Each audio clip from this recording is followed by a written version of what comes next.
Gandang gabi. Ako si Jory at ito ang aking kwento. Bakasyon na nun. Umuwi ako sa bayan ng mga lola ko sa Leyte. Pag naandoon ako, palagi kaming nagro-road trip ng mga pinsan kong sina Alex at Greg. Yun talaga ang libangan at bonding naming magpipinsan. Isang gabi, nagkaayaan kami na magmotor. Kung dati angkas lang ako palagi, nung gabing yun ay pinagamit sa akin ng uncle ko yung motor niya at binilinan lang kaming mabuti na mag-ingat at wag lalayo. Nung pauwi na kami, nag-aya si Greg na sa putol na highway dumaan at tumbukin daw namin ang pilapil para makapag-shortcut. Kita ko agad sa mukha ni Alex ang rumihistrong takot at agad itong tumanggi. Bukod kasi sa putol nga ang highway na yon, kaya hindi na dinadaanan, ay kilala ito dahil sa nagpapakitang white lady. Nakita ko din sa mata ni Greg ang naiisip na kapilyuhan. Sa amin kasing tatlo, ay siya ang pinakamaloko at alam kong gusto niya lang kaming hamunin ni Alex kung hanggang saan ang tapang namin. Manila boy ako. Siyempre hindi ako papahalata na takot din ako. Nagsimula na kaming bumaybay sa putol na highway. Nananadya talaga tong si Greg. Nagbabagal talaga ng patakbo. Habang si Alex naman ay pikon na pikon, kaya pinapalakas ko ang loob. Sinabihan ko siya na i-enjoy na lang namin ang view. Napakaganda kasi ng paligid. Perpektong nakahanay ang maliliit na puno ng nyug sa magkabilang gilid ng highway. Nasa kaligitnaan na kami ng highway nang mamataan ko ang isang babaeng tingin ko nag-aabang na masasakyan. Kahit sabi nila, wala nang dumadaan doon. Tingin ko rin, teenager. Hindi naman siya mukhang multo o white lady tulad ng napapabalita sa lugar na yon. Nakasuot siya ng maong na jacket at square pants. Nagtaka lang ako nung hindi siya hinintuan ng dalawang mukong. Naawa ako dahil pumapara siya, kaya ako na lang ang huminto. Tinanong ko kung saan ang punta niya. Sumagot naman, pero hindi ko naintindihan ang sinabi, kaya pinaangkas ko na lang. Habang nakaangkas sa akin ng babaeng may mahabang buhok at balingkinitang katawan, ay tuluyang nawala sa isip ko ang takot sa highway na yon. Nakita ko pang nilingon ako ni Greg, pero wala siyang reaksyon sa angkas ko. Ganon din si Alex na nakasunod lang kay Greg. Habang patuloy kami sa pagbaybay ng highway, ay naramdaman ko na kumapit sa bewang ko ang babae. Ang lamig ng kamay niya. Hindi ko alam kung bakit. Hindi naman ako kinakabahan o nakakaramdam ng kahit anong kakatwa. Nakita ko pa sa side mirror ko yung buhok niya na nililipad-lipad ng hangin. Nang malapit na kaming lumabas sa highway, ay tinanong ko ulit ang babae kung saan ko siya ibababa. Hindi siya sumagot, kaya bahagya ko siyang nilingon. Ganun na lang ang pagkabigla ko nang mapagtanto kong wala na siya sa likuran ko. Wala na pala akong angkas. Napapreno tuloy ako ng malakas. Tumanaw pa ako sa pinanggalingan ko kasi baka hindi ko lang namalaya na nahulog na pala siya. Pero hindi talaga. Imposibleng hindi ko yun mamalayan. Bigla tuloy nangalog ang tuhod ko sa takot na baka ang naangkas ko ay ang multong sinasabi nila na nagpapakita sa highway. Hindi man ito nakaputi, pero isa pa ring multo. Maya-maya ay nakita kong pabalik at palapit sa akin sina Alex at Greg. Tinanong nila kung anong nangyari, bakit huminto na ako ron. Napilitan akong sabihin sa kanila ang tungkol sa babaeng inangkas ko. Natatawa si Greg dahil ngayon daw ay naniniwala na ako. Naranasan na rin daw niya, kaya naniniwala siya sa akin. Lalo tuloy natakot si Alex. Tapos nun, ay sumakay na ulit kami ng motor at pinaharurot na namin palayo sa lugar na yon.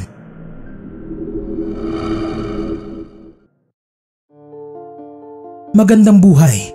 Ako si Chris. Meron akong isang nakakakilabot na karanasan na hanggang ngayon ay hindi ko pa rin mapaniwalaan na nangyari sa akin. Hinatid ko lang noon ang girlfriend ko sa bahay nila, sakay ng kotse ko. Nung pauwi na ako, binilinan niya ako na umiba ng daan. Huwag daw akong mag-highway. Minsan na naming napagkwentuhan ng GF ko ang tungkol doon. At nasabi nga niya na iniiwasan niyo ng mga motorista dahil sa mga kababalaghan na nangyayari doon.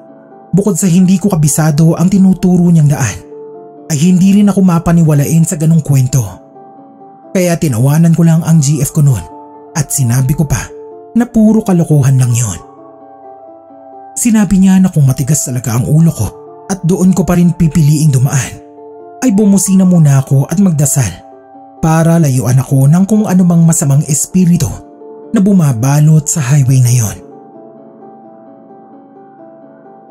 Hindi rin ako relihiyosong tao kaya ipinagkibit balikat ko lang ang mga paalalang yon ng girlfriend ko at dumiretso pa rin sa highway na para sa akin ay mas madali at mabilis daanan.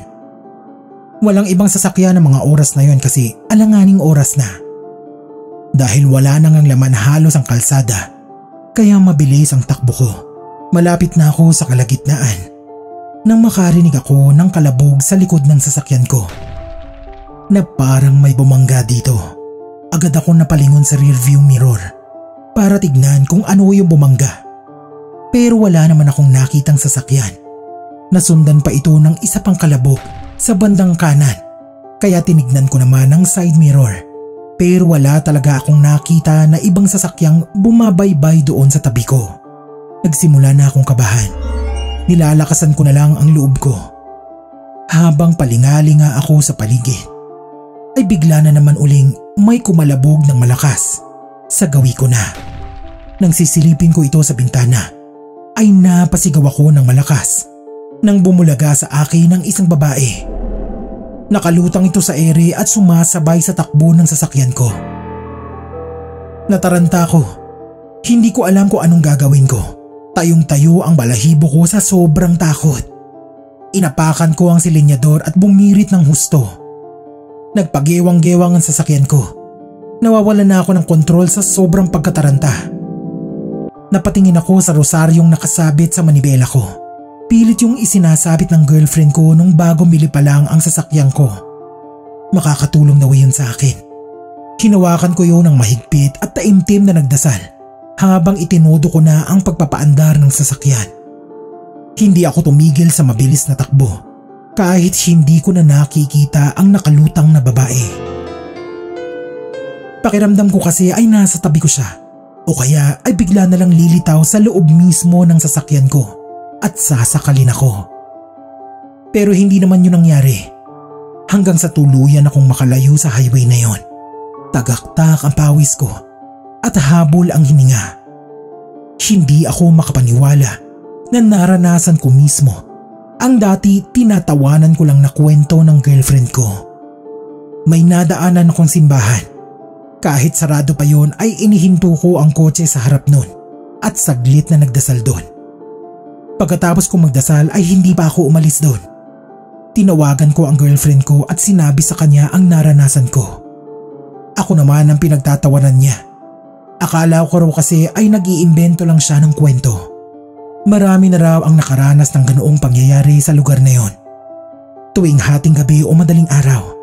Kaya pinagsabihan niya ako. Iyan daw ang napapala ng hindi marunong makinig.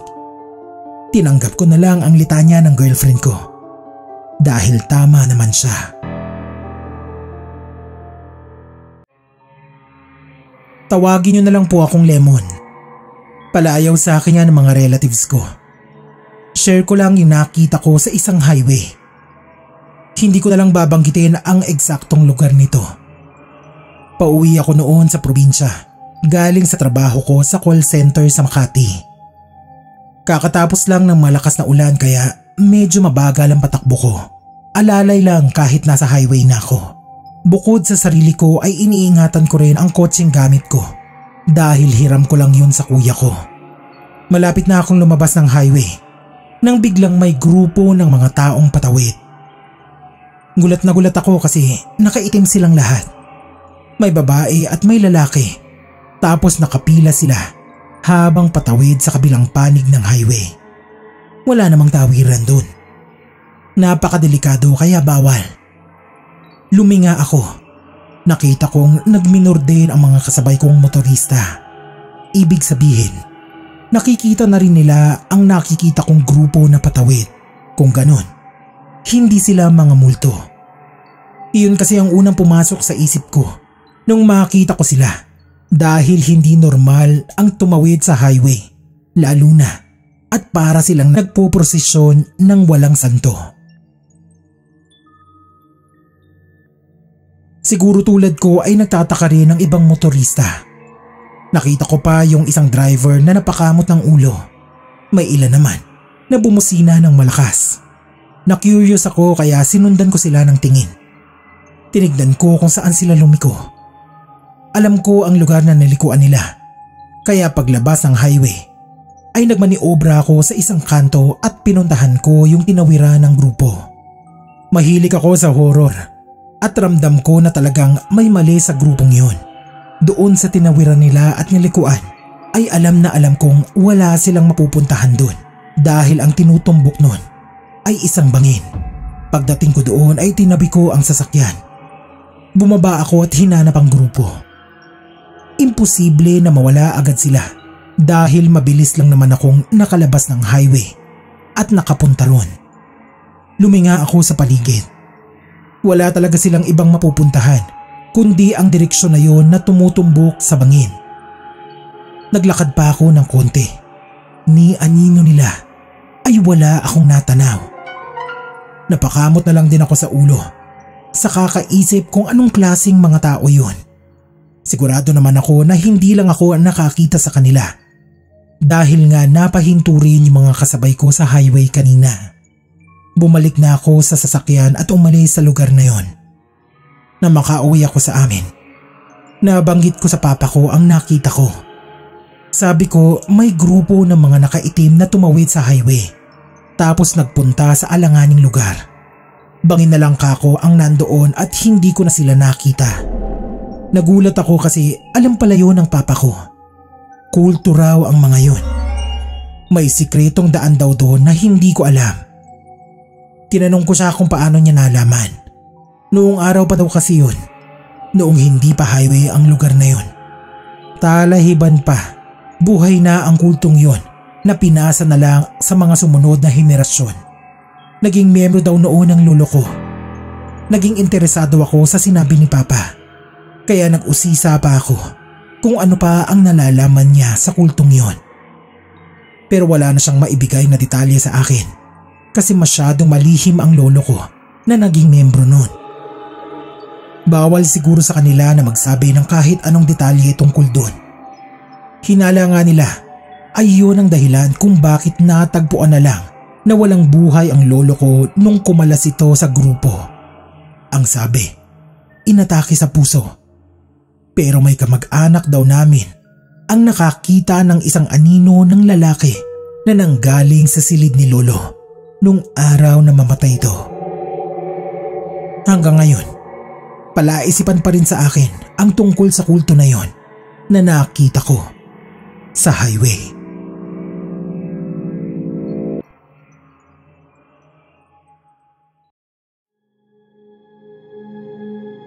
Magandang umaga. May isang pangyayari sa buhay ko ang hindi ko makalimutan. At naisip kong ibahagi yun sa inyo. Ako si Randel. Kakatapos lang ng graduation namin noon sa college. Nagkasundo kaming magkakaklase at magkakaibigan na magbakasyon ng 1 week sa Antipolo kung saan may rest house ang lola ng isa sa mga kaibigan ko. Nung huling araw namin sa Antipolo ay nag-aya pa ring uminom si Jake dahil last na naman kaya pinagbigyan na namin. Ayoko pa sanang umuwi dahil hindi pa sila hulas. Medyo may tama pa. Kaya alam kong delikado pa silang mag-drive ng motor. Kanya-kanya kaming motor noon. Ako man hilo pa rin. Pero nagpumilit na silang umuwi dahil balak nilang dumaan pa sa ex-GF ni Jake. Gustong suyuin ni Jake, kasama pa kami. Kahit nag-aalala ako, ay wala akong nagawa kung hindi pa andarin na rin ang motor ko. Ayoko namang maiwan sa Antipolo. Nung nasa highway na kami, Nagulat na lang ako dahil biglang nagsigawan ng mga tao. Kaya pala ay nakabangga na ang isa sa amin. Si Jake. Nabangga niya ang isang batang nagtitinda ng sampagita habang patawid dito sa kalye. Nataranta kami, lalo na si Jake na panay mura ang lumabas sa bibig. Wala raw siyang kasalanan. Highway daw yun, bakit may batang tatawid dun? Pero wala na kaming magawa dahil nangyari na ang nangyari. Nakita ko pa yung mukha ng bata habang nakahandusay pa ito sa kalsada. Batang lalaki na siguro nasa edad 12. Sinamahan namin si Jake hanggang sa ospital. Nakasunod lang kami sa ambulansya. Sinubukan pa nilang ma-revive yung bata. Habang naghihintay kami sa labas ng emergency room, ay nagpaalam ako sa kanila na bibili muna ng kape. Nilalamig kasi talaga ako noon sa mga pangyayari. Pabalik na ako sa pwesto nila nang bigla akong mapahinto sa paglalakad. Paano'y nakasalubong ko yung batang lalaki na nasa gasaan ng kaibigan ko. Maayos ang itsura nito. Wala siyang hawak na sampagita at wala na ring dugo sa suot niya. Basta naglalakad lang siya ng normal, tulad sa ibang nakakasalubong ko sa mga sandaling yon. Napalunok ako at hindi ko maiwasan na hindi kilabutan sa nakita ko. Hindi naman siya tumingin sa akin. Ako ang napatulala sa kanya, lalo na nung dumaan siya sa mismong harapan ko at lampasan ako. Nilingon ko pa siya. Tuloy lang siya sa paglalakad na para bang tiyak na tiyak niya ang pupuntahan. Nanginig at nanlamig ang mga kamay ko nang makabalik na ako sa pwesto namin. Mga nakayuko sila. Malulungkot lahat ang muka dahil yung nabundol daw ni Jake ay wala na. Hindi na raw nakaligtas. Nagtaka sila nang sumagot ako ng, "Oo, alam ko." Tinanong nila ako kung paano ko nalaman. Ikababalik ko lang. Sinabi ko sa kanila ang nakita ko. Nakasalubong ko kako ang kaluluwa ng bata. Hindi sila makapaniwala. Hindi raw nila alam na may third eye ako. Hindi ko rin naman alam dahil yun lang ang unang beses na nakakita ako ng isang multo. Kaya hindi ko talaga makalimutan. Kahit kinikilabutan ako sa pagkakita ko sa bata, hindi takot, kundi awa ang naramdaman ko para sa kanya. Napakabata pa kasi niya. Marami pang pwedeng mangyari sa buhay niya. Pero dahil sa kairesponsablehan naming motorista, ay nawala ang pagkakataon niyang mabuhay. Mula noon ay mas naging maingat pa ako sa pagmamaneho. Si Jake naman, matapos makapagpiyansa sa kulungan at maareglo ang kamag-anak ng bata, ay hindi na ulit nagmotor. Ayaw na raw niya dahil lagi niyang naaalala ang bata.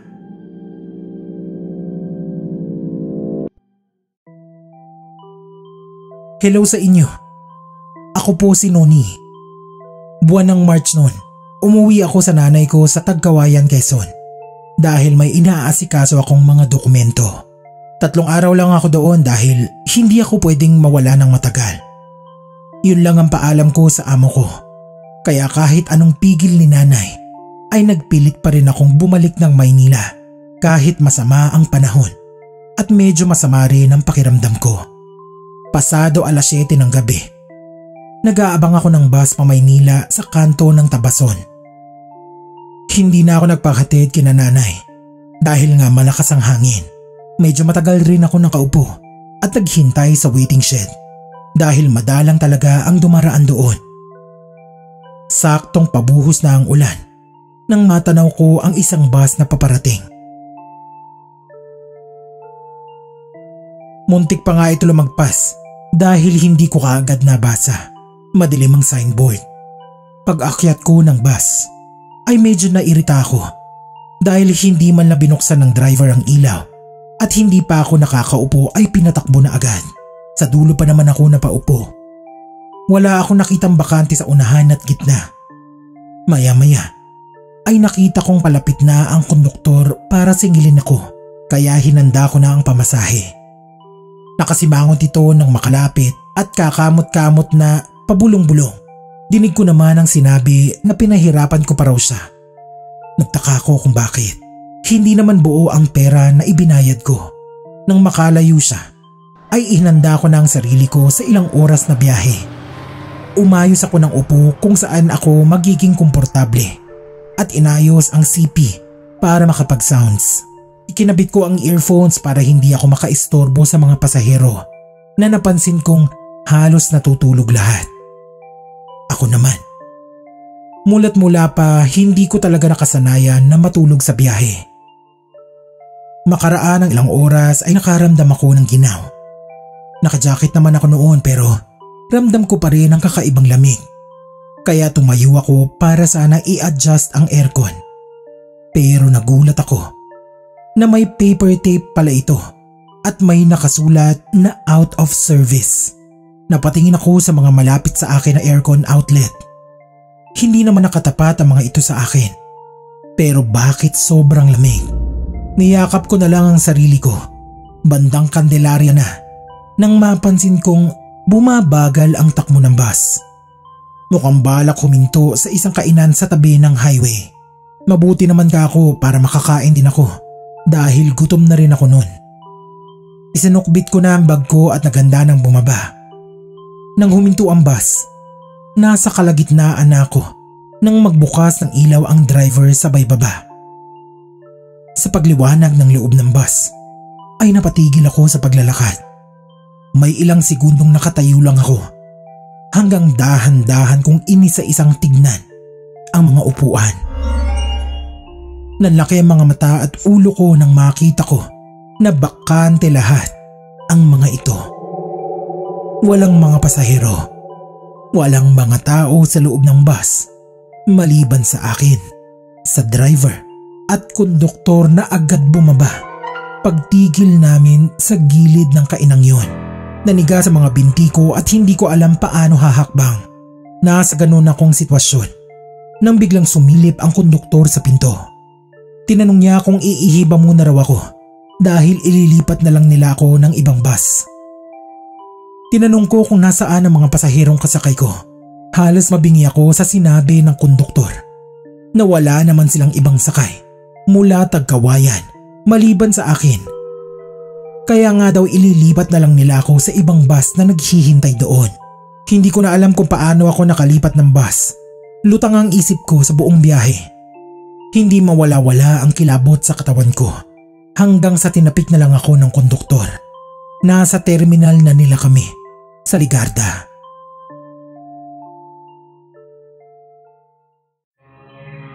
Kumusta mga kapasta?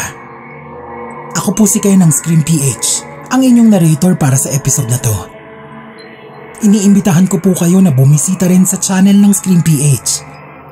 Maraming salamat po.